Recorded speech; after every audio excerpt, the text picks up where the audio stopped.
তো হেই ভিউয়ার্স, কেমন আছেন সবাই? আশা করব সবাই ভালো আছেন। তো আজকে আমরা এক্সপ্লেন করছি হাইল্যান্ড মুভিটা। আর এই মুভিটা বানানো হয়েছে খুবই ভয়ঙ্কর একটা গল্প নিয়ে। একবার চিন্তা করুন, আপনি আপনার ফ্রেন্ডের সাথে যদি ঘুরতে যান আর এই সিদ্ধান্তটাই হয় আপনার জীবনের সবচেয়ে ভয়ঙ্কর একটা সিদ্ধান্ত, তাহলে ব্যাপারটা কেমন হবে? সেই সমস্ত ব্যাপারটাই দেখব আজকের এই ভিডিওতে। তো চলুন কথা না বাড়িয়ে শুরু করি আজকের ভিডিও। তো এই গল্পে শুরু হয় 5টা বন্ধুর একটা গ্রুপকে দিয়ে, যারা কিনা ক্রোয়েশিয়াতে ঘুরতে যাওয়ার একটা প্ল্যানিং করেছিল। তারা আসলে ক্রোয়েশিয়ার বড় বড় পাহাড়ে হাইকিং করে এই পুরো জার্নিটাকে একটা মেমোরেবল জার্নিতে কনভার্ট করার ট্রাই করছিল।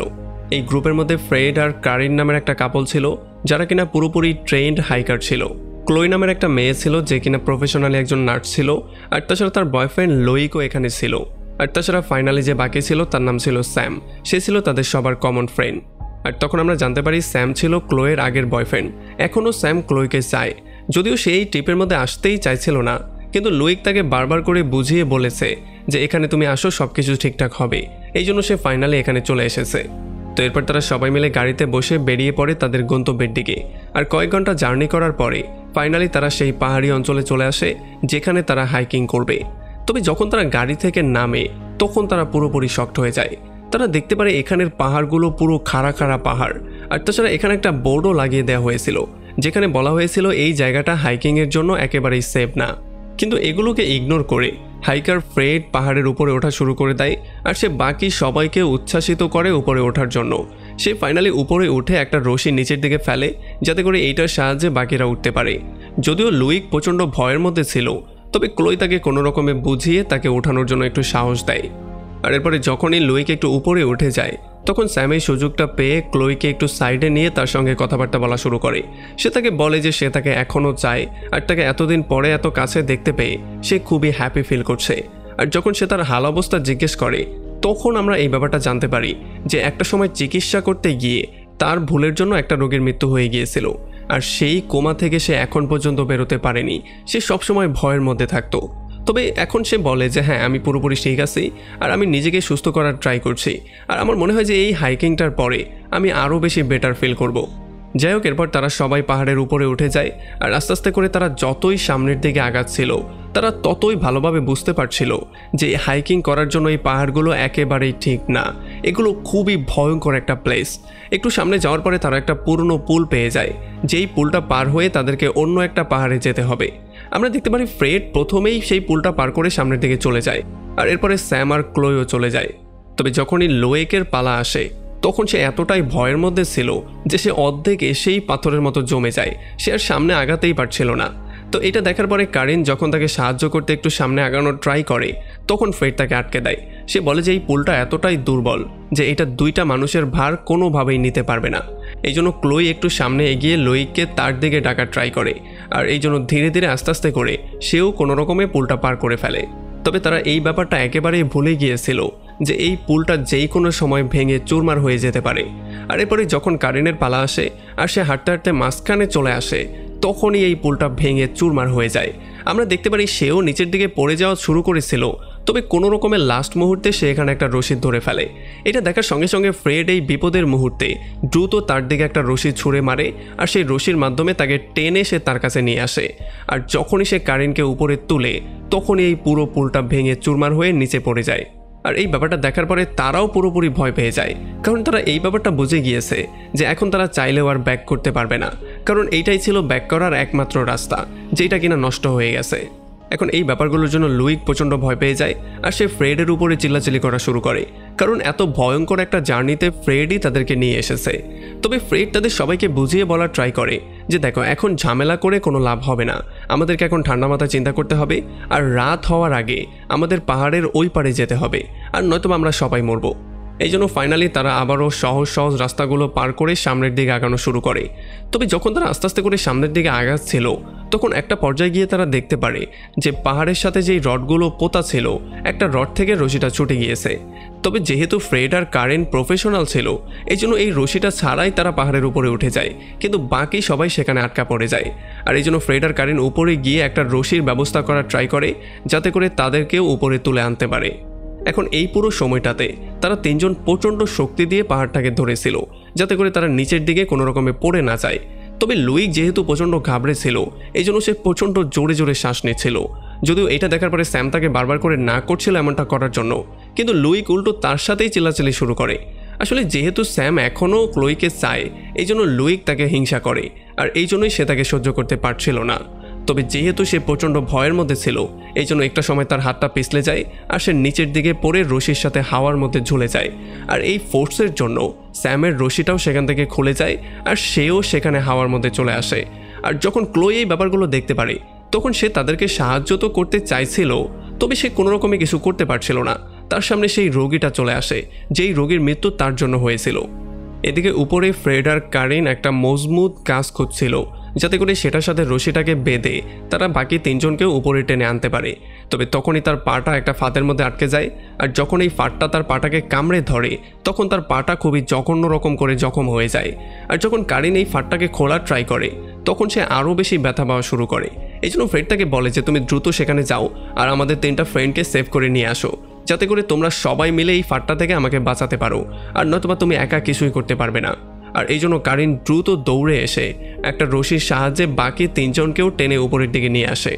আর তখন এদিকে যখন ফ্রেড ফাঁদের মধ্যে বন্দি ছিল, তখন সে বুঝতে পারে পাশের জঙ্গলে কেউ একজন আছে। আর যখন সে একটু ভালো করে চেক করার ট্রাই করে, তখনই পেছন থেকে তাকে একজন টেনে সামনের দিকে নিয়ে যায়। সে বারবার করে নিজেকে প্রোটেকশন দেওয়ার ট্রাই করছিল, তবে কোনোভাবেই সে কিছু করতে পারে না। তাকে কেউ একজন টেনে অন্য একটা জায়গায় নিয়ে যায়। আর একটু পরে যখন তার ফ্রেন্ডরা এখানে তাকে বাঁচাতে আসে, তখন তারা দেখতে পারে এখানে শুধু সেই ফাঁদটাই পড়ে আছে। ফ্রেড তো এখান থেকে কোথায় যেন গায়েব হয়ে গেছে। কারিন এই ব্যাপারটাই বুঝতে পারছিল না যে যখন তারা দুজন মিলে এটাকে খুলতে পারছিল না, তাহলে ফ্রেড একা কি করে এটাকে খুলে এখান থেকে চলে গেল। সে চিন্তা করছিল যে ফ্রেড আবার জঙ্গলের মধ্যে হারিয়ে টারিয়ে গেল কিনা। এখন যেহেতু ফ্রেড তাদের সঙ্গে নেই, এই জন্য তাদেরকে সামনের প্ল্যানিং নিয়ে চিন্তা করতে হবে। তবে আমরা দেখতে পারি লুইক এতটা ভয়ের মধ্যে ছিল, সে তাদের সবাইকে বলে যে আমাদের এখান থেকে যাওয়ার প্ল্যানিং করতে হবে। তবে কারিন এটার সঙ্গে একেবারেই একমত না। সে তার সঙ্গে চিল্লাচিল্লি করা শুরু করে, কারণ সে ফ্রেডকে হারিয়ে ফেলেছে। তবে লুইকও কোনো রকমে থামবে না, সেও তার সঙ্গে ঝগড়া করা শুরু করে। তবে তাদের দুজনের কথার মধ্যে মাঝখানে ক্লো এসে তাদেরকে শান্ত করে, আর সে বলে যে আমাদেরকে সামনের প্ল্যানিং নিয়ে চিন্তা করতে হবে, আর আমাদের যে কোনো মূল্যে ফ্রেডকে খুঁজে বের করতে হবে। কারণ যদি আমরা ফ্রেডকে খুঁজে বের করতে না পারি, তাহলে একটু পরেই রাত হয়ে যাবে আর সমস্ত টর্চ লাইটগুলো ফ্রেডের কাছে আছে, যার মানে আমরা জঙ্গলের মধ্যে থেকেও না থাকার মতো হয়ে যাব। আমাদেরকে যে কেউ এসে আক্রমণ করে মেরে ফেলবে। আর এরপরে যখন তারা সবাই মিলে ফ্রেডকে খোঁজার জন্য সামনের দিকে যাওয়া শুরু করে, তখন পেছনে লোয়েক আর স্যামের মধ্যে ক্লোইকে নিয়ে ঝগড়া হওয়া শুরু হয়ে যায়। আমরা দেখতে পারি লোয়েক স্যামকে বলে যে এই ট্রিপের পর থেকে তুমি ক্লোয়ের সাথে আর কখনোই যোগাযোগ করবে না, তুমি তার জীবন থেকে গায়েব হয়ে যাবে। তবে স্যামের বিশ্বাস যে এখনও ক্লোই তাকে ভালোবাসে। তবে এই ব্যাপারটা শোনার পরে লোয়েক প্রচণ্ড রাগ করে আর তাদের দুজনের মধ্যে মারামারি শুরু হয়ে যায়। আর যখন ক্লোই দেখতে পারে তারা দুজন মারামারি করছে, তখন সে তাদেরকে থামানোর জন্য যখনই দৌড়ে যাওয়ার ট্রাই করে, তখনই সে একটা গর্তের মধ্যে পড়ে যায়। লোইক আর স্যাম দুজন দৌড়ে এসে তাকে জিজ্ঞেস করে সে সুস্থ আছে কিনা, তবে ভেতর থেকে কোনো রকমের কোনো অ্যান্সার আসছিল না। এখন যেহেতু এই পুরো গর্তটা অন্ধকার ছিল, এই জন্য তারা কিছু দেখতেও পারছিল না। এই জন্য কারিন একটা রশির সাহায্যে নিচে নামার ট্রাই করে। আর যখন সে নিচের দিকে নামে, তখন সে দেখতে পারে শিকারীরা বিভিন্ন জীবজন্তুর জন্য এখানে ভয়ঙ্কর কিছু ফাঁদ পেতে রেখেছে। আর তখনই পাশে সে ক্লোইকে দেখতে পারে, যে কিনা খুবই আহত হয়েছিল, কারণ তার হাতের এই পার ওই পার হয়ে গেছে একটা ফাঁদ। তবে তখন উপরে স্যামের মনে হচ্ছিল যে কেউ একজন লুকিয়ে লুকিয়ে তো তাদেরকে অবশ্যই দেখছে। সেটা লুইককে বলার ট্রাইও করে, তবে লুইক তার কথা কোনোভাবেই শুনবে না। তবে যাই হোক, এরপর তারা কোনো রকমে ক্লোইকে সেখান থেকে উদ্ধার করে উপরে নিয়ে আসে, আর তার ক্ষত স্থানে তারা কোনো রকমে ব্যান্ডেজ করে দেয়, যাতে করে এখান থেকে আর রক্ত বেরিয়ে না আসে। এখন তারা ক্লিয়ারলি বুঝে গেছে যে কেউ একজন ইচ্ছা করে এখানে এই ফাঁদগুলো পেতেছে। এখন তাদের প্রত্যেকটা পদক্ষেপ খুবই বুঝে শুনে নিতে হবে, কোনোভাবেই কোনো ভুল করা যাবে না। এখন এরপরে যখনই তারা একটু সামনের দিকে যায়, তখনই চারপাশ অন্ধকার হয়ে আসে আর একটা ভয়ঙ্কর রকমের বৃষ্টি নামা শুরু হয়ে যায়। এখন একটু সামনে যাওয়ার পরে কারিন কান্নাকাটি করা শুরু করে, কারণ তার মনে হচ্ছিল সে তার হাজব্যান্ডকে আর খুঁজে পাবে না, সে তাকে হারিয়ে ফেলেছে। তবে এই ব্যাপারটার জন্য সবাই তাকে সান্ত্বনা দেওয়া শুরু করে। সবাই বলে যে যেই কোনো মূল্যে আমরা তাকে খুঁজে বের করব। আর এরপর তারা প্ল্যানিং করে তারা এক একজন এক এক দিকে গিয়ে যদি খোঁজা শুরু করে, তাহলে হয়তোবা খুব দ্রুত তারা তাকে খুঁজে পেয়ে যাবে। তবে যেহেতু সবাই একা একা যেতে ভয় পাচ্ছিল, এই জন্য তারা সবাইকে একটা রশির সাথেই বেঁধে দেয়, যাতে করে যদি তাদের মধ্যে কেউ বিপদের মধ্যে পড়ে যায়, তাহলে এই রশির টান দিয়ে বাকি সবাই বুঝতে পারে। আর এরপর তারা সবাই মিলে জঙ্গলের ভয়ঙ্কর জায়গাগুলোতে খুঁজতে বেরিয়ে পড়ে। তবে এদিকে যখন কারিন সামনের দিকে আগাচ্ছিল, তখনই হঠাৎ করে একটা তীর এসে তার বুকের মধ্যে ঢুকে যায়, আর সে খুবই বাজে রকম করে আহত হয়ে যায়। এখন এই ভয়ঙ্কর পরিস্থিতিতেও সে রশিটাকে টানার ট্রাই করছিল, তবে দুর্ভাগ্যবশত কেউ রশিটাকে আগেই কেটে ফেলেছে। এখন যখন কারিন যন্ত্রণায় কাতরাচ্ছিল তখনই সৌভাগ্যবশত ক্লোই তার সামনে চলে আসে, আর যখনই সে তাকে এই অবস্থায় দেখতে পারে তখন সে দৌড়ে আসার ট্রাই করে তাকে সাহায্য করার জন্য। তবে তখনই কারিনকে কেউ একজন টেনে ভেতরের দিকে নিয়ে যায়। যদিও ক্লোই দৌড়ে তার দিকে যাওয়ার ট্রাই করে, তবে এই ব্যাপারগুলো দেখার পরে তারা দুজন মিলে তাকে শান্ত করে, কারণ ভেতরের দিকে গেলে তারও মৃত্যু হতে পারে। এখন এরপরে তারা তিনজন শান্ত হয়ে একটা গাছের নিচে বসে আর নিজেদেরকে শান্ত করে ঠান্ডা মাথায় চিন্তা করার ট্রাই করে। এখন লুইক যেহেতু প্রচণ্ড ভয়ের মধ্যে ছিল, এই জন্য সে বারবার করে বলে যে তাদের দুজনকে এখানে রেখে দিয়েই আমাদের এখন ব্যাক করা উচিত, কারণ নয়তোবা আমাদের কপালেও তাদের মতো পরিণতি হতে পারে। এখন বাকি সবাইও যেহেতু চোখের সামনে এমন একটা ভয়ঙ্কর দৃশ্য দেখতে পেয়েছে, এই জন্য তারা সবাইও ভয় পেয়ে রাজি হয়ে যায় আর তারা সবাই বেরিয়ে পড়ে ব্যাক করার জন্য। তবে যখন তারা একটু সামনের দিকে যায় তখন তারা এখানে একটা ছোট্ট লাকড়ির ঘর দেখতে পারে, যেটা দেখার পরে তারা সাহায্য চাওয়ার জন্য সেই ঘরের মধ্যে ঢুকে পড়ে। তবে এখানে তারা যেটা দেখতে পারে সেটা দেখার পরে তারা পুরোপুরি শকড হয়ে যায়। তারা দেখতে পারে এখানে ফ্রেডকে উলঙ্গ অবস্থায় শুয়ে রাখা হয়েছে আর তার পুরো বডির উপরে রক্ত আর রক্ত। তাকে এত জঘন্যভাবে আহত করা হয়েছে যে ফ্রেড চাইলেও এখন আর কিছুই করতে পারবে না। যদিও ক্লোই তাকে সুস্থ করার অনেক ট্রাই করে, সে তাকে এখান থেকে নিয়ে যাওয়ারও ট্রাই করে, তবে তাকে এত বেশি অত্যাচার করা হয়েছে যে সে চাইলেও এখন আর হাঁটতে পারবে না। আর এই জন্য এই ব্যথা সহ্য করতে না পেরে তাদের চোখের সামনেই সে মারা যায়। এখন লুইক ফ্রেডের লাশটাকে ঢেকে দিয়ে তাদের সবাইকে বলে যে আমাদের দ্রুত এখান থেকে বেরিয়ে চলে যেতে হবে, কারণ খুনি এখানে যেই কোনো সময় আসতে পারে আর আমাদের উপরেও আক্রমণ করতে পারে। তবে স্যাম তার কথা ইগনোর করে তাকে বলে যে আমাদের যেই কোনো মূল্যে ফ্রেডের ব্যাগটা দরকার, কারণ সেটার মধ্যে প্রয়োজনীয় সমস্ত জিনিসপত্র আছে আর সেটা না পেলে আমরা এখান থেকে বেরিয়ে যেতে পারবো না। এই জন্য সে চারপাশে ব্যাগটাকে খোঁজা শুরু করে। তবে যখন সে রুমের মধ্যে ব্যাগটা খুঁজছিল তখনই এখানে বেসমেন্টে যাওয়ার একটা রাস্তা সে পেয়ে যায়। আর যখনই সে বেসমেন্টে যায় তখন যেগুলো দেখতে পারে সেগুলো দেখে তার মাথা ঠিক থাকে না, সে পুরো পাগলের মতো হয়ে যায়। সে দেখতে পারে এখানে চারপাশে মানুষ আর জীবজন্তুর মাথাগুলো কেটে সেগুলোকে ঝুলিয়ে রাখা হয়েছে।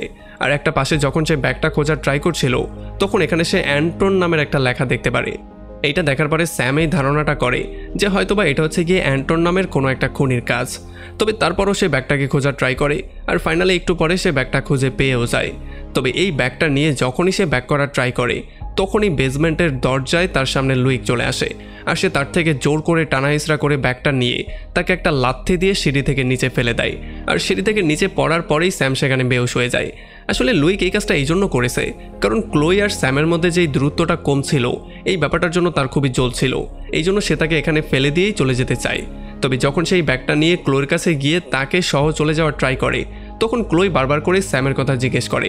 তবে সে মিথ্যা কথা বলে দেয় যে স্যাম তো আমাদেরকে রেখে চলেই গিয়েছে। তবে কোনোভাবেই ক্লোই এটা বিশ্বাস করতে চায় না আর সে স্যামকে এখানে মৃত্যুর মুখে রেখে দিয়ে চলেও যেতে চায় না, এই জন্য সে কোনোভাবেই তার সাথে যেতে চায় না।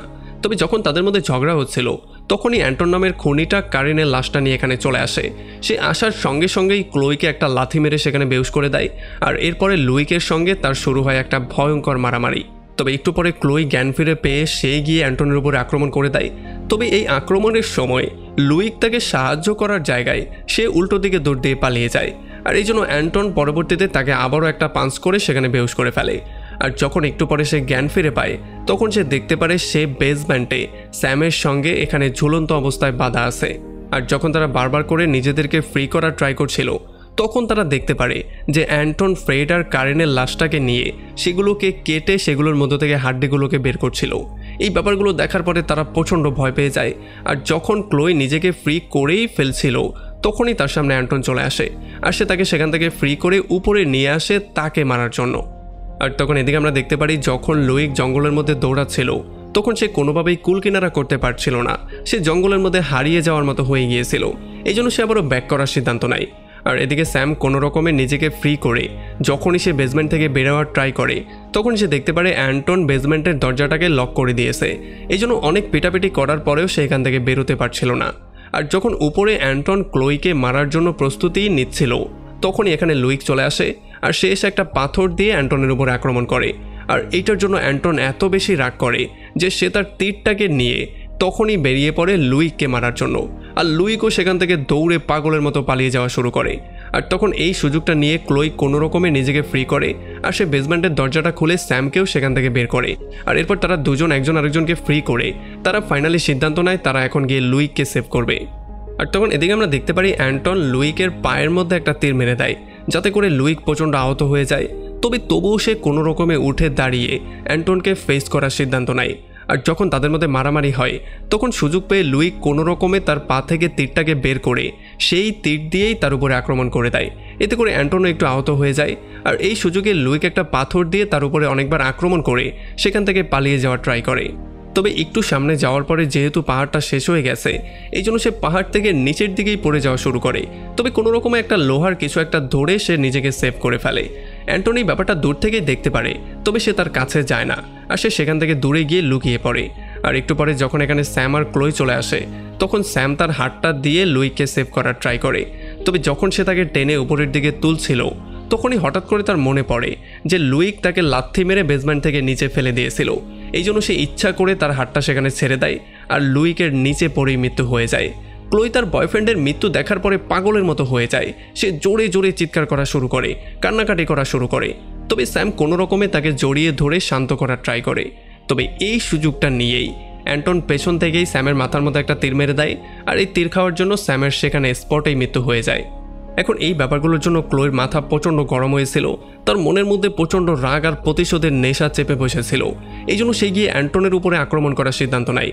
সে একটা চাকু নিয়ে অ্যান্টনের উপরে আক্রমণ করে, তবে অ্যান্টনও তার উপরে আক্রমণ করে দেয়। আর যখন তাদের মধ্যে মারামারি হচ্ছিল আর অ্যান্টন তাকে মেরেই ফেলতে যাচ্ছিল তখনই ক্লোই তার নামটা নেয় আর এই নামটা শোনার পরে সে ভয়ে উল্টো দিকে দৌড় দেয়। তবে এই সুযোগটা নিয়ে ক্লোই অ্যান্টনের উপরে ছুরি দিয়ে আক্রমণ করে দেয় আর তাকে পুরো আধমরা করে দেয়, মানে সে এখনও মারা যায়নি। আর যখন সে তার কাছে গিয়ে তাকে একেবারে শেষ করে দিতে যাবে তখনই তার চোখের সামনে ভেসে যায় সেই রোগীর স্মৃতি যার মৃত্যু তার জন্য হয়েছিল। এই জন্য সে আর তাকে মারতে পারে না, তাকে সেই অবস্থায় রেখে দিয়ে সে দৌড়ে সেখান থেকে চলে আসে। আর এরপর সে কেবলের সাহায্যে সেখান থেকে পালিয়ে যাওয়ার ট্রাই করে। তবে বিপদ কিন্তু এখনও শেষ হয়নি, কারণ অ্যান্টন একটা চাকু নিয়ে দৌড়ে সেই কেবলটার কাছে আসে আর তখনই স্ক্রিনটা ব্ল্যাক হয়ে যায় আর ভয়ঙ্কর একটা চিৎকার আমরা শুনতে পারি। যার মানে আমরা ক্লিয়ারলি বুঝতে পারি যে অ্যান্টন সেই চাকুটা দিয়ে কেবলটাকে কেটে দিয়েছিল আর এই জন্য হয়তো বা ক্লোয়ের সেখানেই মৃত্যু হয়ে গিয়েছিল। আর মুভির লাস্টে আমাদেরকে বলা হয় যে আজ থেকে কয়েক বছর আগে অ্যান্টন নামের 5 বছরের একটা ছেলেকে কিডন্যাপ করা হয়েছিল। এরপর আর কখনোই তাকে খুঁজে পাওয়া যায়নি। তাকে কোথায় নিয়ে বিক্রি করা হয়েছে বা সে জীবিত আছে কিনা এই ব্যাপারগুলোর কিছুই এখন পর্যন্ত জানা যায়নি। আর আমাদেরকে বলা হয় এটা হচ্ছে কি একটা সত্যি ঘটনা নিয়ে বানানো মুভি। আর তাছাড়া এই এলাকাতে প্রত্যেক বছর না জানি কত মানুষ গায়েব হয়ে যায়, এটা একটা রহস্যজনক ব্যাপার। আর এমনই একটা ভয়ঙ্কর তথ্য দিয়ে এই পুরো মুভিটা এখানে শেষ হয়ে যায়। তো আমাকে কমেন্ট করে জানান কেমন লাগলো ভিডিও। যদি ভালো লাগে তাহলে অবশ্যই একটা লাইক করবেন, আর যদি এখনও আমাদের চ্যানেলটা সাবস্ক্রাইব করে না থাকেন তাহলে প্লিজ করে ফেলুন। তো আমাদের দেখা হবে অন্য কোনো ভিডিওতে অন্য কোনো একদিন। Till then take care.